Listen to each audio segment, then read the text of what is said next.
3 item बचे, यही सारी फसाद की जड़ है।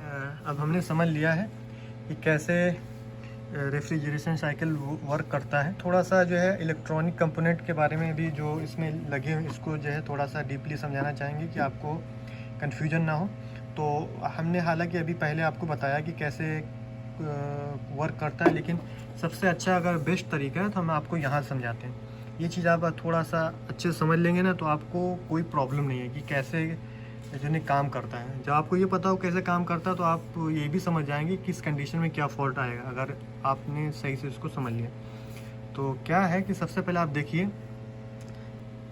तो ये आप देख लिए एल है, ये एन है, ये हमारा आप ये समझ लीजिए जो ने ये सॉकेट है जो हम उसमें बोर्ड में लगाते हैं। तो एन को सबसे समझ लेते, सबसे सिंपल सा है। तो इसको पहले हम समझते हैं। एन हमारी ये सप्लाई आई, और एक देख रही है जो ब्लैक है, ये जॉइंट आप समझ लीजिए।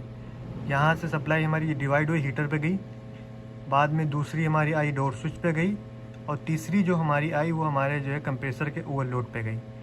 तो आप इसमें जो है देख सकते कुछ ये इसके नाम लिखे, रेड, यानी आप अगर देखेंगे जो न्यूट्रल वाली वायरें हैं तीनों, ये रेड इसमें शो की गई। अगर आप सिस्टम में देखेंगे तो सिस्टम में भी आपको दिखा देते, ये देखिए ये हमारी मेन सप्लाई आई हुई है, और एक हमारी सप्लाई ये जो आई है ये ग्रे वाली है, आप इसको देख सकते हैं। और दूसरी हमारी जो सप्लाई ब्लू वाली आई है ये जो है उसमें लगी हुई है रेड में। ये जो 3 तारें इसमें ये लगी हुई हैं, ये एक ये रेड, एक ये रेड, ये सॉरी 2 तारें लगी हुई हैं, और यही हमारी जो न्यूट्रल हुआ है सब कहीं डिवाइड हुआ है। तो आप इसमें देख सकते हैं ये रेड 3 लगा हुआ है। तो अब न्यूट्रल को हम छोड़ देते हैं सबसे, अब यहाँ आते हैं एल पे। तो ये थोड़ा सा ये आपको अच्छे से समझना होगा कि कैसे ये वर्क करता है। क्या होता है, जो सप्लाई हमारी बोर्ड से आई तो एक हमारा डायरेक्ट थर्मोस्टेट पे चला गया, और एक हमारा डायरेक्ट जो ये लाइट है उस पर चली गई। वो इसका रीज़न ये है कि हमें डायरेक्ट ही जो लाइट पे देना है। इन केस हमारा अगर सिस्टम डिफ्रॉस्टिंग पे है या किसी और ये जो वो कंडीशन पे या कंप्रेसर बंद है, तो उस समय क्या होगा, दरवाजा हम खोलेंगे तो हमारी लाइट नहीं जलेगी। तो हमें लाइट का कनेक्शन एक एल डायरेक्ट देना है और दूसरा डोर स्विच से एन दे देना है। सिंपल सा होगा, जो कभी भी हम अगर डोर खोलेंगे तो लाइट हमारी जलती मिलेगी किसी भी कंडीशन में अगर हमारा रेफ्रिजरेटर है। तो ये हमने जो है यहाँ तक समझ लिया। अब आगे बढ़ते हैं इसके ऊपर। ये लिखा थर्मोस्टेट के एक पॉइंट पे इन हुआ और दूसरे पॉइंट से आउट हो गया। तो जो एल हमारा यहाँ से यहाँ तक आ रहा था, ये आप देखो लिखा GRY। तो GRY का मतलब यहाँ पे दिया ग्रे, यानी जो हमारी एल जो इनकमिंग है वो जो है ये ग्रे कलर की होगी। तो आप यहाँ पे थोड़ा समझेंगे, जो सप्लाई हमारी यहाँ पे आई, ये देखो इस वायर का कलर है ग्रे। तो आप यहाँ से अगर समझना स्टार्ट करेंगे ना तो पूरा जो है आपको चीज़ ये जो समझ में आ जाएगा, आपको कन्फ्यूजन नहीं होगा। अब ये हम वायर यहाँ तक आ गए थर्मोस्टेट पर, थर्मोस्टेट से आउट होकर के ये इसके ऊपर आ गई। ये हमारा है टाइमर, आप ये समझ लीजिए ये हमारा टाइमर है। इसको थोड़ा सा आप अच्छे से समझ लेंगे तो आपको कोई प्रॉब्लम नहीं होगा। ये वाला हमारा टाइमर हो गया, आप देख सकते हैं ये टाइमर हो गया। तो टाइमर में कुछ ऐसा ज़्यादा कॉम्प्लिकेटेड है नहीं, इसमें सिर्फ आप देख पा रहे होंगे 4 वायर हैं, 1 2 3 4। ये आप अगर मैं निकाल के आपको दिखाता हूँ तो ये 4 पिन हैं। तो 2 तो इसमें हो गई इसको चालू करने के लिए 220 सप्लाई, इसके ऊपर देखो ये लिखा हुआ है AC 220 से 240, यानी इसको 220 से 240 वोल्ट चाहिए इसके अंदर जो मोटर है जो वर्क करने के लिए। तो 2 इसकी हो गई, बाकी जो है 2 हो गई। एक हमारा कूलिंग मोड के लिए, एक जो है हमारा हीटर को चालू करने के लिए, जिस समय हमारा कंप्रेसर यानी हमारा जो आइस मेल्ट कराने के लिए, डिफ्रॉस्टिंग के लिए। तो एक ये हो गया, एक ये हो गया। सिंपल सा है, यानी 2 हमारी इसको सप्लाई इसको वर्क कराने के लिए 220, एक हमारा कंप्रेसर वर्क कराने के लिए, और दूसरी कंडीशन है हमें डिफ्रॉस्टिंग कराने के लिए। ये कैसे वर्क करेगा, ये एक इसका जो है हर टाइमर पे एक वो लिखा रहता है। देख रहे हो यहाँ पे क्या लिखा है, पीरियड लिख के नीचे क्या आगे क्या लिखा है 6H40M, यानी 6 घंटा 40 मिनट का ये जो है कूलिंग जो है उस पर चलेगा, यानी ये कंप्रेसर वर्क कराएगा। फिर आगे लिखा डिफ्रॉस्ट। डिफ्रॉस्ट ये 15 मिनट, यानी हर 6 घंटे के बाद ये 12 मिनट के लिए डिफ्रॉस्टिंग कराएगा, और यही साइकिल हमारा जो है ये 24 घंटा चलता रहेगा।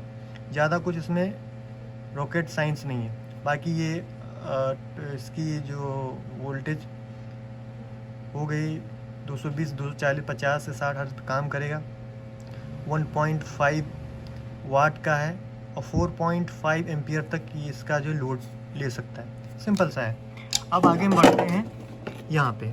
तो क्या हुआ कि जो हमारी सप्लाई आप देख थर्मोस्टेट से ये निकली, एक आप ये नंबर पे ना जाओ, क्यों ये नंबर आपको कंफ्यूज कर सकते हैं कि हर टाइमर का एक अपना अपना नंबर है। तो आप कॉन्सेप्ट ये समझ लीजिए कि उस पर जो 2 वायर हैं ये मोटर पे कौन सी जाएंगी, यानी 220 वोल्ट मोटर पे इसको देने, तब ये वर्क करेगा, तब ये जो है टाइम टू टाइम ये अपने सप्लाई इधर उधर आगे पीछे करता रहेगा। कभी डिफ्रॉस्टिंग पे 12 मिनट के लिए, कभी जो है ये कंप्रेसर को चलाएगा 6 घंटे कुछ के लिए। सबकी अपनी अपनी एक टाइमिंग होती है, किसी की 6 होती है, किसी की 8 को होती है, वो एक अलग चीज़ है। तो क्या हुआ, यहाँ सप्लाई हमारी निकली, ये थर्मोस्टेट पे गई, थर्मोस्टेट से आउट होकर के इस टाइमर के जो मोटर है उसके ऊपर एक पॉइंट पे गया, और दूसरा हमको एक ये न्यूट्रल यहाँ से मिल रहा है। ये थोड़ा कॉम्प्लिकेटेड है, आप थोड़ा सा अगर सही समझेंगे तो आपको क्या हुआ, इसको 220 चाहिए, थर्मोस्टेट से यहाँ से निकला और ये जो है इसके ऊपर आ गया, इसको एक जो है जो सप्लाई मिल गई। अब दूसरी सप्लाई आप कैसे मिलेगी आप ये समझिए। ये हमारा एन यहाँ से आया और ये यहाँ पे आया, और ये हमारा हीटर है, हीटर से होकर के ये थर्मल फ्यूज़ है, थर्मल फ्यूज़ से होकर ये देखिए आप यहाँ से यहाँ इसको जो है एन मिल रहा है। क्या होता है, जिस समय हमारा हीटर बंद होगा तो ये सप्लाई यहाँ से यहाँ तक पास हो जाएगी, और ये थर्मल फ्यूज़ है, ये भी नॉर्मल कंडीशन पे चालू ही रहता है। अगर वो ज़्यादा ओवर हीट हो जाएगा तो उस समय ये जो है बंद हो जाएगा या ख़राब हो जाएगा। तो ये हमारी सप्लाई जो एन आई यहाँ से निकली और यहाँ से मिल गई। तो एक हमारा यहाँ से मिला, एक हमारा यहाँ से मिला, तो क्या हुआ, हमें 220 मिल गया, ये मोटर वर्क करने लगी।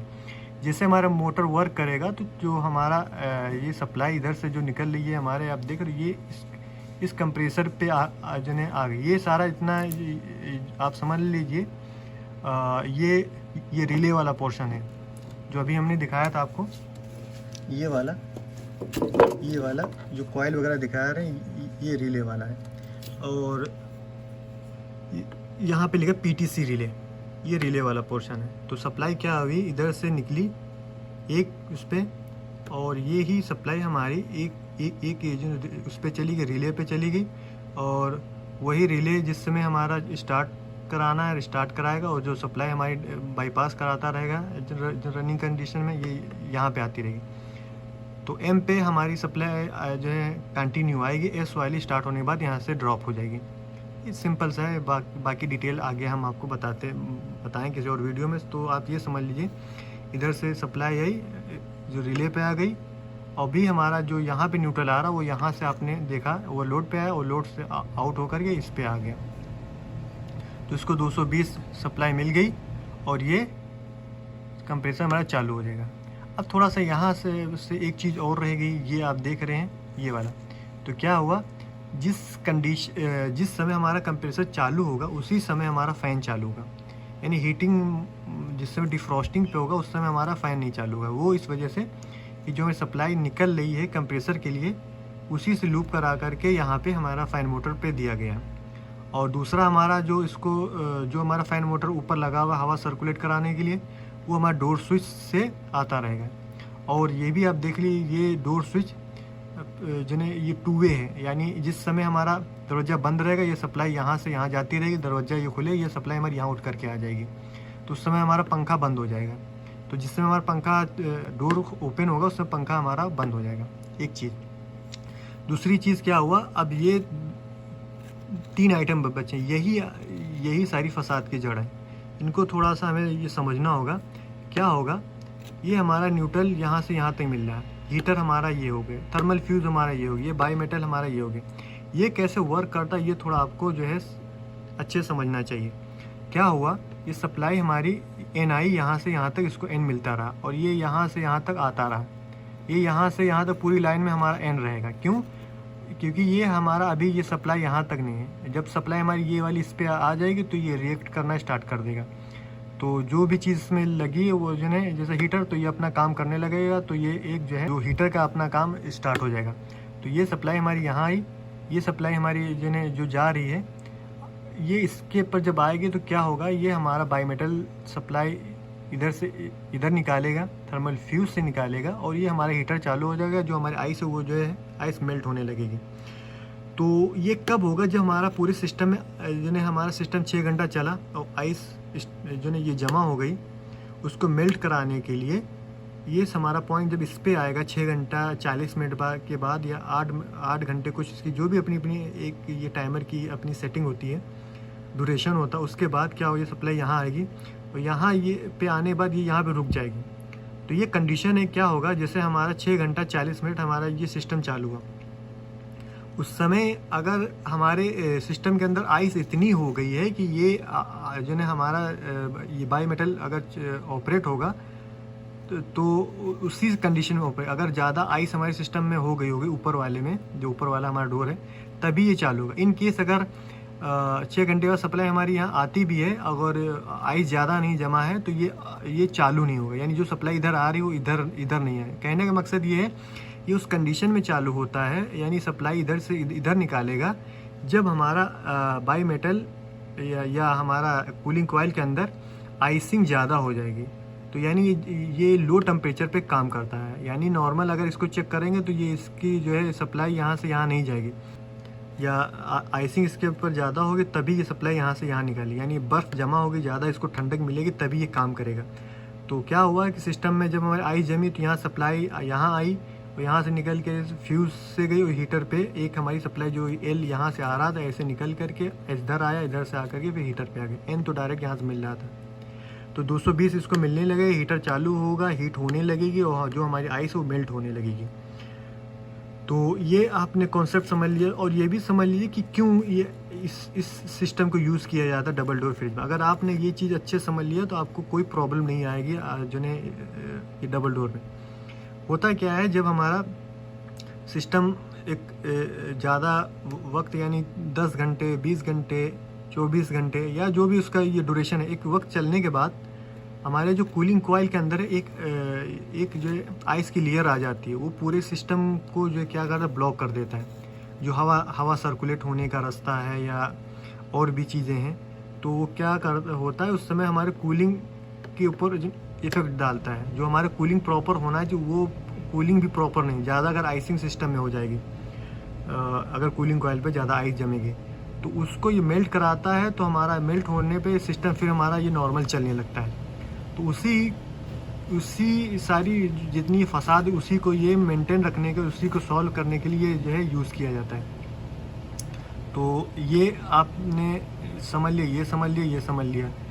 फ्यूज़ थर्मल फ्यूज़ है, आपको ये नाम से ही पता चल रहा है कि जो टेम्परेचर के ऊपर ये ऑपरेट होगा। अगर इन केस हीटर ज़्यादा हीट होता है तो ये जो है यहाँ से सप्लाई ड्रॉप करा देगा या ख़राब हो जाएगा या ओवर हीट होने पे। जो है सप्लाई हमारी यहाँ आ रही तो यहाँ नहीं आएगी, तो हमारी ये सेफ्टी के लिए यूज़ किया गया। बाईमेटल हमने बताया ज़्यादा आइसिंग पे काम करता है, अगर आइसिंग नहीं होगी तो जो सप्लाई इधर नहीं निकलेगी, तो हमारा डिफ्रॉस्टिंग कराने कोई जो है मतलब पर्पज़ ही नहीं बनता, तो ये सप्लाई नहीं निकालेगा। डोर स्विच का हमने काम समझ लिया, किस कंडीशन में काम करता है। फ़ैन मोटर को समझ लिया, ये ओवरलोड हो गया, ये कंप्रेसर हो गया, ये रिले हो गया, ये पीटीसी रिले हो, ये हमारा थोड़ा सा बाकी होगी रन कंडेंसर। ये कैपेसिटर लगा हुआ सिंपल सा है, कुछ है नहीं। दो कैपेसिटर की वायर हैं, आप देख सकते हैं। ये 2 कैपेसिटर की वायर हैं, एक ब्लू एक स्काई ब्लू, दोनों जो है ये इसके ऊपर जो है ये लग गई और इसका कुछ काम नहीं है। ये इसके ऊपर ये जो है एक पॉइंट इसके ऊपर ये लगे, एक इसके ऊपर एक इसके ऊपर, और जैसे आप स्प्लिट वगैरह में यूज़ करते सेम इसका फंडा है और कुछ नहीं है। और बाकी सारी ये डिटेल वगैरह दी हुई, तो सारी डिटेल मैंने ये बता दी, यही मेन थी। और ये जो आपका कलर है ये उसके जो है ये सीक्रेट लिखेंगे, यानी GRY यानी ग्रे, रेड का रेड, PNK यानी पिंक, ब्राउन, ये सारी डिटेल होगी। और इसमें कुछ अपना इन्फॉर्मेशन कंपनी ने डाल के रखा हुआ, ये इसका कोई लेना देना नहीं। तो हमने वायरिंग को समझ लिया है, कैसे ये डिफ्रॉस्टिंग का काम यानी जो ये प्रोसेस होता है, ये अगर आप चीज़ आपने समझ लिया तो बाकी आपको समझने की यानी इन फ्यूचर कोई ये प्रॉब्लम अगर आती है तो वो आपको अच्छे से समझ में आएगी कि ये कैसे वर्क करता है। अब बारी आती है कौन से कंपोनेंट कैसे चेक करने हैं।